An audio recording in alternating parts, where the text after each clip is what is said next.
Ikkinchi qism. الدروب بين المدائن والشعوب بحضرة الذكر الحكيم وحدنا رب القلوب وحدنا رب القلوب في رحلة تطوي الدروب بين المدائن والشعوب بحضرة الذكر الحكيم وحدنا رب القلوب وحدنا رب القلوب ولحفظ آيات الكتاب قد أتينا كل باب نمضي على درب الصواب من قبل أن تجلو الخطوب من قبل أن تجلو الخطوب في رحلة تطوي الدروب بين المدائن والشعوب. Qur'oni Karim Allohning kalomi. Nabiy sallallohu alayhi va sallamga nozil qilingan. Mushaflarda yozilgan. Mutawatir yo'l bilan naql qilingan. Tilovati ibodat bo'lgan kitobdir. Biz bilishimiz kerakki, bu Qur'oni Karim Alloh subhanahu va taoloning bizga bergan juda ham katta ne'matidir. Biz shuni his qilishimiz kerakki, bu Qur'on Nabiy sallallohu alayhi va sallam da'vatlarining hammasini o'zida jam qilgandir. Yer yuzining barcha burchagiga din ana shu Qur'on orqali tarqagan. Shuning uchun ham u ne'matlarning eng ulug'idir. Payg'ambarimiz sallallohu alayhi va sallam insonlarni zulmatdan nurga, shirk botqog'idan Alloh subhanahu va taolo ibodatiga ana shu ulug' ne'mat ila olib chiqqanlar.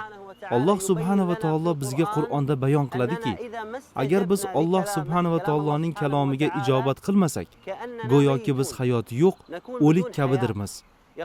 Alloh subhanahu va taolo aytadi: أيها الذين آمنوا استجيبوا لله وللرسول إذا دعاكم لما يحييكم. Sizga hayot beradigan narsaga chaqirganlarida Qur'on bo'lmasa demak hayotimiz ham yo'q. Shuning uchun agar siz Alloh subhanahu va taoloning kitobini yod olishga qaror qilib bu ishga kirishar ekansiz, shuni bilishingiz lozimki, Alloh subhanahu va taolo sizni ixtiyor qilib olibdi. Men sizga aytaman, Qur'onni yod olish Alloh muyassar qilib qo'ysa juda ham oson. Ehtimol Qur'on yodlash yo'lida bir qancha qiyinchiliklar, past balandliklar bo'lishi mumkin. Lekin ana shu qiyinchiliklardan so'ng nima bo'ladi? Alloh taoloning ahli bo'lishdek ulug' fazilga erishasiz. Jannatning oliy darajalariga ko'tarilasiz. Mana shunday mukofotlarni eslasangiz, bu qiyinchiliklarning barini unutasiz. Men sizga bir misol keltiray. Injener yoki doktorni ko'raylik. Har bir bo'lajak doktor tibbiyot sohasidagi o'qish muddati juda ham uzoq ekanligini yaxshi biladi. Lekin shuni ham biladiki, ana shu qiyinchiliklardan so'ng u ko'zlagan maqsadiga yetadi. Ya'ni Allohning izni bilan doktor bo'ladi. Qur'on ham xuddi shunday. U hayotingizning muhim rejasidir. Azmi qaror qiling va Alloh subhanahu va taologa xolis niyat qiling hamda Qur'onni yod oling. Albatta Qur'on Alloh taolo biz musulmonlarga bergan juda ham ulug' ne'matdir.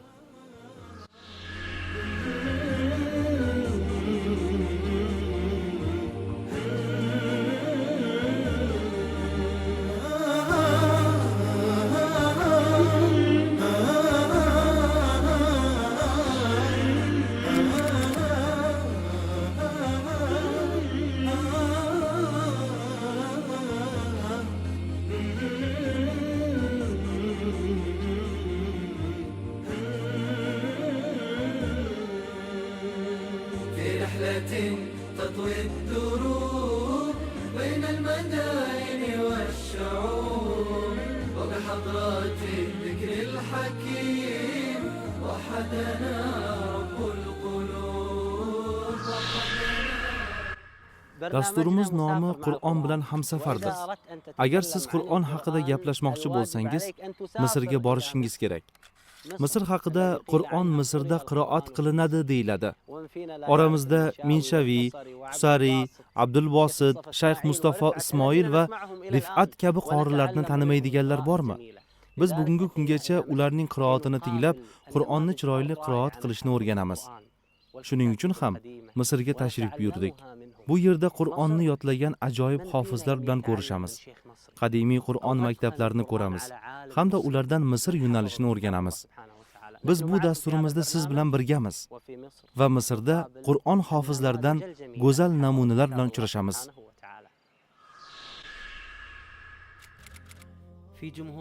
Misr Arab Respublikasida mo'jizaga ro'para keldik. Alloh taolo har qanday sharoitda ham bandalari ichidan istaganini o'z kitobini mukammal yod olish uchun tanlab olar ekan. Biz bu yosh qori Ahmad Musallam bilan uchrashganimizda bunga yana bir bor amin bo'ldik. Alloh subhanahu va taoloning fazli ila Qur'on bilan hamsafar nomli dasturimizda haqiqatdan bir necha davlatga safar qildik. Bir qancha Qur'on hofizlari bilan uchrashdik va Qur'on markazlariga tashrif buyurdik.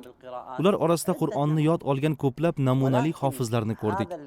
Ammo bu uchrashuv qolgan barcha uchrashuvlardan farq qiladi. Haqiqatdan shunday. Sababi shundaki, men Qur'on hofizlari bilan ko'rishibgina qolmay, balki ularning Qur'on yodlashdagi Allohning mo'jizalariga e'tibor qarataman. Nima deyishni ham bilmayman. Uni boshqalardan ajralib turishiga sababchi bo'lgan uning otasimi, onasimi, ustozimi yoki uning tengdoshlarimi? Alloh haqqi yo'q. Uni bunday holda Qur'on hofizi qilgan faqat Alloh subhanahu va taolodir. Shayx Ahmad Musallam tug'ilganidan beri autizm kasalligiga giriftor bo'lishiga qaramay, Qur'onni go'zal tartibda mukammal yod olgan. Balki u dunyo ishlarida hech narsa bilmasligi mumkin, lekin Qur'onga kelganda mendan ham, sizlardan ham ko'p narsa biladi. Shayx Ahmad, ahvollar qalay? Allohga hamd aytaman. Biz seni Alloh yo'lida yaxshi ko'ramiz. Sizga ham Alloh muhabbat qilsin. Mashalloh. Qur'onni yod olgan payting necha yosh deding? Men Qur'onni Shayx Yusuf qo'lida yod olganman. Mashalloh. U senga Qur'onni yod oldirgan shundaymi? Ha, u menga Qur'onni yod oldirgan.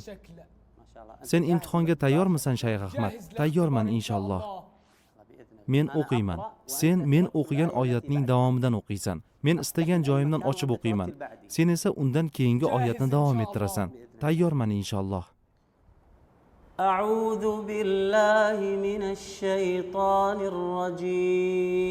الرجيم ولو يعجل الله للناس الشر استعجالهم بالخير لقضي إليهم أجلهم فنذر الذين لا يرجون لقاءنا في طغيانهم يعمهون وإذا مس الإنسان الضر دعانا لجنبه أو قاعدا أو قائما فلما كشفنا عنه ضره مر كأن لم يدعنا إلى ضر مسه كذلك زين للمسرفين ما كانوا يعملون. Mashalloh. Bu qaysi sura, Shayx? Bu 11 va 12 oyat. Rad surasi, Yunus surasi. Sura tartibi 11. U Makki sura. والجزء 11 يعني الحزب 11-hizb. Yo'q, 21-hizbda. To'g'ri. 21-hizb. Mashalloh. Alloh taoloning bu qarshimda o'tirgan mo'jizasi haqida nima deyishim mumkin? Bu faqatgina Qur'onning mo'jizaviyligidan bo'lishi mumkin xolos.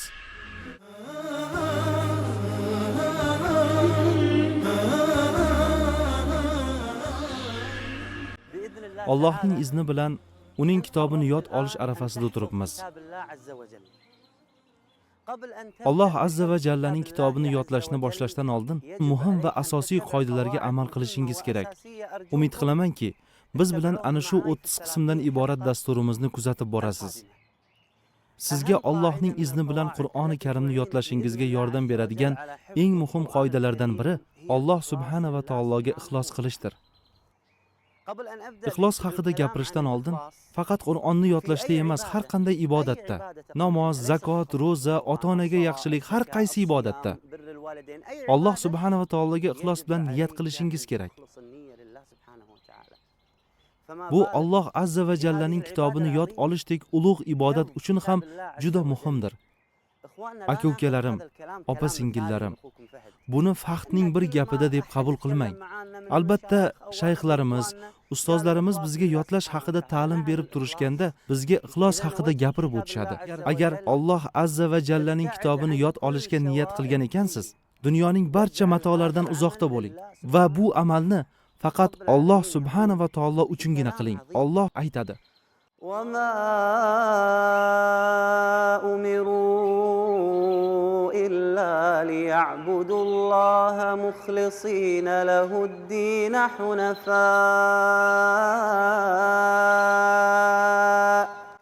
Nabiy sallallohu alayhi va sallam aytadilar: albatta amallar niyatga bog'liq. Agar bugun Qur'onni yod olishga faqat Alloh subhanahu va taolo roziligini niyat qilsangiz, sizga imkoniyat eshiklari ochiladi. Siz uchun Qur'on yodlash yo'lidagi har qanday to'siqlarni olamlarning Parvardigori olib tashlaydi. Hurmatingizni oshiradi, rizqingizni beradi, sizdan yomonliklarni uzoqlashtiradi. Misr. Biz sodda, kamtarin va faqirona manshiyat nasr dahasiga keldik. Ha, juda sodda va kamtar. Lekin u yerda bu asrning daholaridan biri yashaydi. U 12 yoshlik hofiz Sharif Said Mustafodir. U haqiqatda daho. Sababi u faqat Qur'onni yod olganligi bilangina ajralib turmaydi. U Alloh subhanahu va taoloning kitobini yod olgan. Katta va kichik qiroatlarni ham o'rgangan. Shuningdek, Buxoriy va Muslim hadis kitoblarini yod olgan. Yana ko'plab ilmlari bor. Allohning izni bilan bu suhbatda bunga o'zingiz guvoh bo'lasiz. Men o'zim juda xursand bo'ldim va sizlar ham Allohning izni bilan xursand bo'lasiz. Ta'sirlanasiz. Umid qilamanki, u sizning qalbingizda iliq taassurot qoldiradi. Biz sizni ko'rganimizdan bundan-da ko'p xursand bo'ldik. Shayx, ahvolingiz qanday? To'liq ismingizni ayta olasizmi? Ismim Sharif Said Mustafo Hasani. Alloh subhanahu va taoloning fazli ila Qur'onni yodlashni 3 yoshligimdan boshlaganman. 3 yoshdan 7,5 yoshgacha ana shu muddatda 4 pora yod olganman. 7,5 yoshimning boshidan 7 yosh 8 oylik bo'lgunimcha 3 oyda Alloh subhanahu va taoloning fazli bilan Qur'onni yodlab xatm qilganman. Ya'ni 3 oyda Qur'oni Karimni to'liq yod olgansiz. Ha, shunday. 3 oyda Qur'oni Karimni to'liq yod olish oson ish emas. Misol uchun, menga 1 yil 7 oy kerak bo'lgan. Qur'onni yod oluvchilar uchun 1 yildan 2,5 yilgacha vaqt ketadi. Ammo Shayx Sharif 3 oyda to'liq yodlabdi. Mashalloh.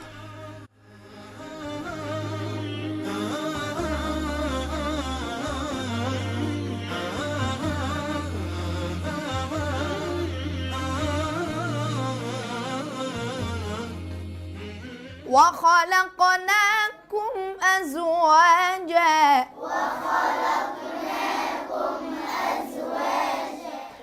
Shayx, siz 3 yoshingizda boshlagan ekansiz. 7 yoshgacha faqatgina 4 pora yod olibsiz. Bu uzoq muddat uchun juda ozgina hisoblanadi. To'g'ri. Keyin nima hodisa ro'y berganki, siz qolgan qismini shu darajada tez, ya'ni 3 oyda Qur'oni Karimni to'liq yod olibsiz. Ana shu 3 oyda nima voqea sodir bo'lgan? Alloh sizga baraka bersin. To'g'ri, boshlanishida onam bilan boshlaganman. Albatta, onalar doim birinchi bo'lib sizni yaxshilikka yo'llashadi. Ona eng katta maktab. Ha, onam bilan boshlanishida birga boshlaganmiz. U meni Qur'oni Karimni yodlashim uchun Qur'on maktabiga olib borishga juda ishtiyoqi baland edi. Ammo uning bir o'zi menga yordam berar edi. Chunki otam tijorat bilan band bo'lgan. Men uchun juda ham oz vaqt ajratar edi. To'g'ri, doim yordam berishga harakat qilardi, lekin imkoniyati kam edi. Bir kuni kechqurun 7 yoshi 6 oylik bo'lgan vaqtimda Qur'onni yodlab Qur'on maktabini bitirganlar uchun tantanali kecha uyushtirganmiz. Tabiiyki, o'shanda men faqatgina 4 pora yod olgan edim. Shuning uchun kechada mukofot berish uchun tanlab olinganlar qatorida yo'q edim. Lekin menda notiqlik, she'rni ifodali o'qish qobiliyatim bor edi. Shayx menga 22 baytli bir she'r berdilar va o'qish kuning tugashiga 2 soat vaqt bor. Imkon boricha hozir yodla. Keyin uyingda otang bilan dam olaverasan dedilar. Men ertaga buni yoddan aytib berishingni istayman deyishdi. Shunday qilib, men burchakka o'tirdim va yuzimni devor tomonga qarata she'rni yodlashga kirishdim. Uni yarim soatda yodlab bo'ldim. 22 qator she'rni yarim soatda. Ha, mashalloh. Keyin shayxning oldiga borib, unga yodlab bo'lganligimni aytdim. U kishi menga ishonmadi va gapimga shubha qilishdi. O'zi eshitib ko'rmaguncha. Ha, o'zimdan eshitib ko'rmaguncha. Shunday qilib, u kishi menda bir yaxshilikni sezdilar.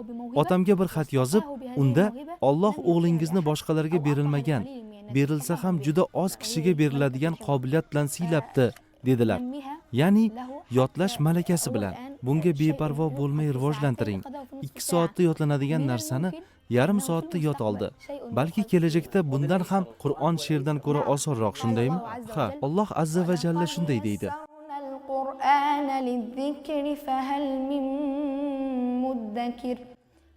Qur'on eng oson kitob. Ey Qur'onni yodlovchi, siz uchun Alloh subhanahu va taoloning huzurida katta, ulug' va go'zal maqom bordir. Siz Qur'on yodlayapsizmi? Demak, olamlar Robbi huzuridagi bu maqomni his qilish juda ham go'zal holatdir. Nabiy sallallohu alayhi va sallam hammamiz yaxshi biladigan hadisda aytadilar-ki, Qur'on ahli Allohning xos ahllaridir. Allohu akbar. Qandoq ham go'zal kalom.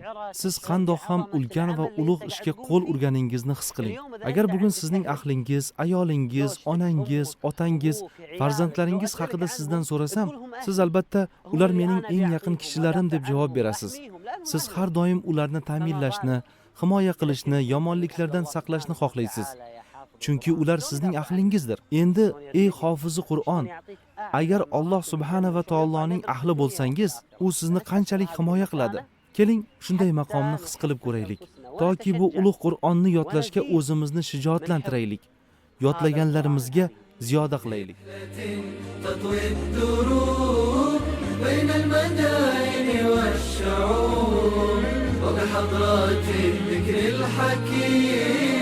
وحدنا رب القلوب وحدنا رب القلوب ولحفظ آيات الكتاب هقد أتينا كل باب نمضي على درب الصواب درب الصواب من قبل أن تجلو الخطوب ولحفظ آيات الكتاب هقد أتينا كل باب نمضي على درب الصواب درب الصواب من قبل أن تجلو الخطوب من قبل أن تجلو الخطوب في رحلة تطوي الدروب بين المدائن والشعوب وبحضرات الذكر الحكيم وحدنا رب القلوب